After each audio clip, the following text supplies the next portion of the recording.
Hello, Buddhismo Pop rides again one more time. Nós recitamos Nam-myoho-renge Kyo praticando o verdadeiro budismo de Nichiren Daishonin, da SGI, da BSGI. Sabe por quê?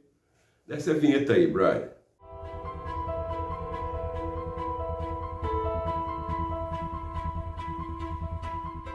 Aqui estamos, Budismo Pop, mais uma vez no ar. Dá logo o seu like, eu sei que você vai gostar. Se inscreve logo no canal. Essa é uma questão que é interessante porque a gente observando a vida de Nichiren Daishonin, tratamos disso recentemente numa live, ele, no momento onde se aproxima o seu Nirvana, ele faz o Nirvana em outubro, né? 13 de outubro de 1282, aos 60 anos. E, bem, você sabe, né? O Nirvana de Nichiren Daishonin provoca uma questão importante. Vejam, no Monte Minobu, já próximo do momento de fazer o seu Nirvana, Nichiren Daishonin chama os seus 6 bonzos. Sim, meus amigos, ele tinha 6 bonzos, seniors. O mais velho tinha 65 anos, o mais novo tinha 19. O mais novo vai ficar mais famoso, Nikko Shonin, porque tinha um Nikko com K. Esse é Nikko, com 2 Ks. Inclusive, ele consta aqui no nosso Sutra de Lótus.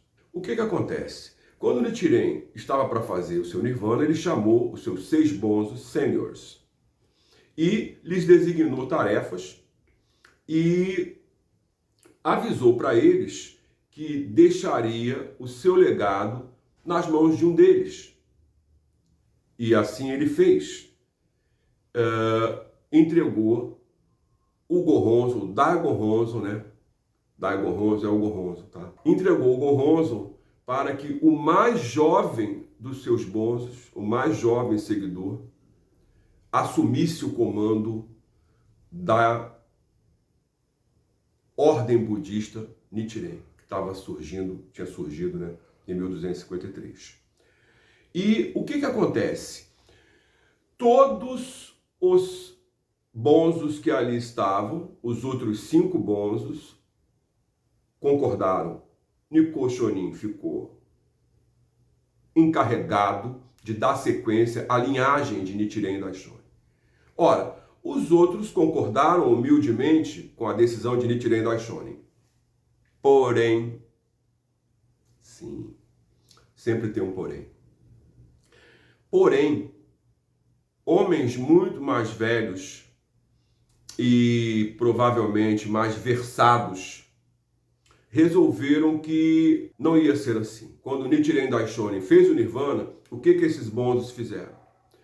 Eles se retiraram e deixaram Nikko Shonin na mais completa solidão. Muitos dos discípulos de Nichiren Daishonin seguiram esses bonzos. Então você vê que houve uma secessão na ordem que Nichiren Daishonin mal havia acabado de criar. E, por conta disso, o budismo de Nichiren Daishonin, o budismo do Nam-myoho-renge Kyo, do Sutra de Lótus, ele vem desde o século XIII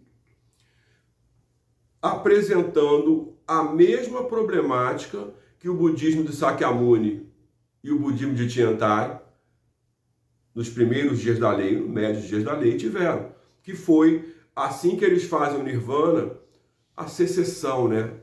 O racha, né? Abriu. E aí, por que nós ficamos com Nikko Shonin? Bom, o fato é o seguinte, Nikko Shonin foi encarregado pelo próprio Nichiren Daishonin. E sendo assim, ele se empenhou na propagação da fé, no Nam-myoho-renge Kyo. Obviamente que quando os discípulos escolheram esse ou aquele bonzo, a linhagem de Nichiren Daishonin se manteve, porque alguns escolheram seguir Nikko Shonin. E por que seguiram Nikko Shonin? Eles eram a Nichiren Shoshu. Uau! Uau! Que era um pequeno clero que foi encontrado por Tsunesaburo Makiguchi, que aos 59 anos com aquele coração jovem, conheceu o Nam-myoho Kyo, o Sutra de Lótus. E ele pedagogizou esses ensinamentos do Sutra de Lótus na Soka Kyoiku Gakkai, né? Formação de valores humanos, né? Criação de valores humanos. Ora, esse clero da Nichiren Shoshu, ele começou a ter um crescimento, porque como o Sr. Makibuchi tornou o budismo algo que era aplicável dentro da estrutura pedagógica nas escolas, esse clero cresceu. No Japão, inclusive hoje, as religiões, né, e os seus cleros têm uma importante influência política no parlamento japonês, né, a chamada dieta, né? E o que rola?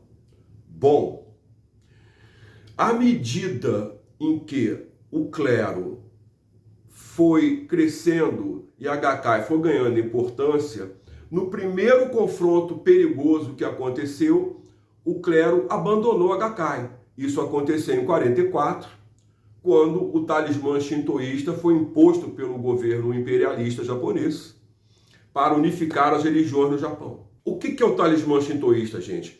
É uma religião do Império Japonês que exigia que todas as outras religiões fossem absorvidas por ela. Para quê? Para que todos os bonzos e pessoas orassem pela vitória do Japão na guerra. Essa é a real do talismã shintoísta. Quem é que garantiu o funcionamento dessa loucura? A polícia do pensamento. Uau! Dá até medo, hein? Tu já imaginou? Pensa bem, brother. A polícia do pensamento. Pode ser preso pelo que você pensou. Isso é muito sinistro, né? Acho que você sabe, né? Ok. E foi isso que aconteceu. O Sr. Toda e o Sr. Makibuchi, o Sr. Makibuchi mais velho, primeiro presidente da Soka Gakkai, o Sr. Josei Toda, seu discípulo, um homem um pouco mais jovem, foram presos, né? O Sr. Makibuchi morreu na prisão. O Sr. Toda, quando saiu, rapidamente reestrutura. Primeira coisa que ele faz, reestruturar a Gakkai. E novamente ele oferece uma oportunidade para o clero, que o havia deixado na mão em 44. Ele saiu da prisão em 45. Em 47, com a conversão do presidente Ikeda, a Gakkai se expande pelo Japão. O Sr. Toda, entre 1951 e 1957, ele simplesmente produz as famosas 750 mil famílias.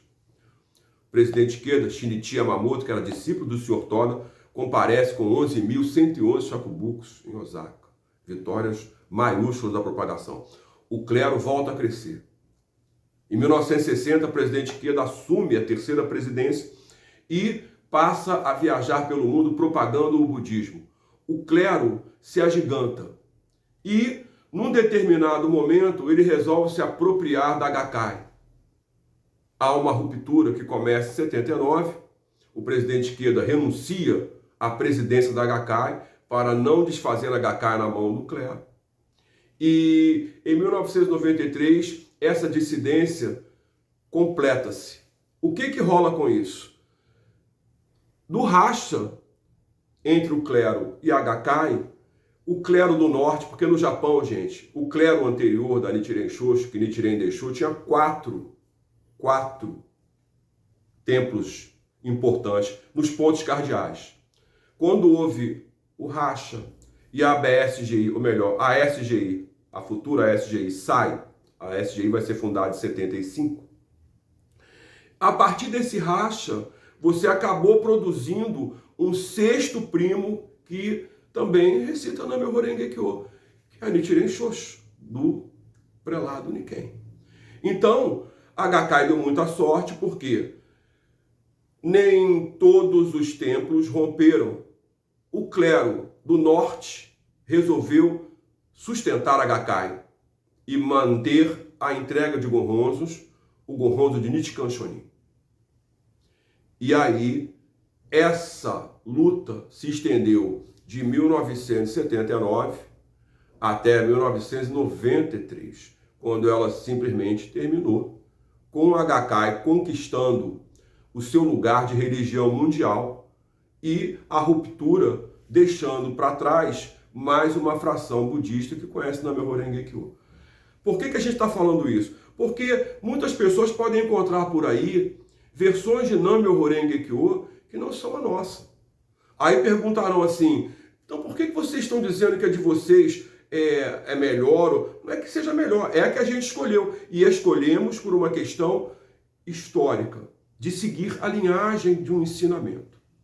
Obviamente que as provas documentais e teóricas existentes permitem a você trafegar dentro disso com a maior naturalidade. Você se compreender a natureza do problema, você consegue viajar dentro dele compreendendo os desdobramentos, vários desdobramentos. Por conseguinte, hoje a gente pratica o budismo de Nichiren Daishonin, que nós chamamos de verdadeiro budismo, que é da SGI, Soka Gakkai Internacional. E aqui no Brasil é representado pela BSGI, Brasil Soka Gakkai Internacional. Nós, do programa Budismo Pop, não falamos nem pela Soka Gakkai Internacional e nem falamos pela Brasil Soka Gakkai Internacional. Nós somos membros e quadros. Ok? Agora, estamos deixando essa abordagem no ar, porque já nos foi perguntado qual era a diferença se tem Nam-myoho Renge Kyo, uma lei universal, porque a nossa seria diferente da deles. As diferenças são múltiplas e muitas, porque não é meramente a recitação, mas aquilo que você tem do arcabouço filosófico para sustentar a sua recitação. Ah, mas se a pessoa fizer sozinha em qualquer lugar, fizer Nam-myoho Renge Kyo, ela vai atingir o estado de Buda e ter boa sorte. Sim, sim, sim. Por outro lado, as divergências nessas frações existentes estão em como realmente manter o estado de Buda e não só como conseguir o estado de Buda. Outra coisa, dentro do processo de ruptura, o clero, no momento da ruptura do clero com a Gakkai, o que o presidente Ikeda não aceitou? Que os membros do clero tivessem superioridade diante das pessoas que estavam entrando, que não eram do clero. Isso rompe o espírito do ensinamento de Nichiren Daishonin.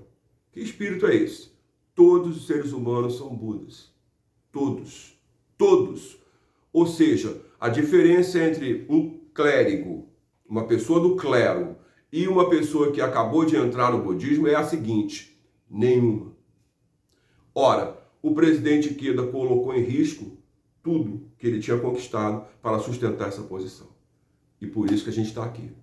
Então, essa é a onda, essa é a parada, ok? Qualquer lance, deixa comentário aí, faz pergunta que a gente está aí para ajudar a entender. Cuidado com a escuridão, a gente se vê.